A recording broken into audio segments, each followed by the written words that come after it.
Yes, I promised another video. And that's what we're gonna do. We're gonna get into this.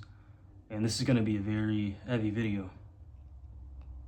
If you're watching this, I would advise you to grab a drink. Grab a water. Because you're gonna need a water. This is gonna be a heavy video. And this is the issue with modern dating, okay? Now, I think one of the biggest problems in modern dating is that nobody wants to take accountability anymore. We've got men creating children that they don't stick around and raise, and we got women who choose bad partners, and I mean blatantly choose bad men to have children with, and then they become single moms, and then they act shocked when that happens, which is delusional, to say the least, is it not? So then what happens? Everybody starts to point the fingers. Everybody. Oh, it's his fault. Men are bad. This woman's delusional. Okay. Meanwhile, the child grows up in the chaotic mess. So here's the part they don't want you to hear. Not every single parent is irresponsible. Life happens, people die, people leave, relationships fail. That's the truth. Unbiased truth. Completely unbiased. But we got to a point to where broken families feel normal. So it's gotten to a point to where if a mother gets pregnant or a woman gets pregnant by a bum on the street, she's gonna tell herself, okay, I don't care. Like, I'm still pregnant. I'm gonna keep this child because I don't care, right? And then now we have a bunch of broken people growing up and becoming more than likely criminals in society because they grew up with a single parent in a fucked up household, right?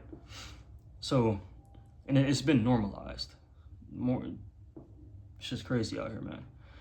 Dating has become like a short game of gratification, hookup culture, lust, situationships, instant validation, the whole Tinder situation, right? You go to Tinder, you got this is the issue. You go on Tinder, you have, let me see if I can get the percentage right. If you go on Tinder, you have, so let's say there's 80% of men, right? And 20% of the men are high value or super handsome, whatever the case. The men that women want. So you have these other 80% of men. Now keep this in mind. There's 80% of just normal looking guys or whatever. So now let's take women. This is the issue. You have 80% of men, average men, who are left around. So you would think that there's also 80% of women for those 80% of men. No. There's not. This is the issue. There's 20% of those women. 20%.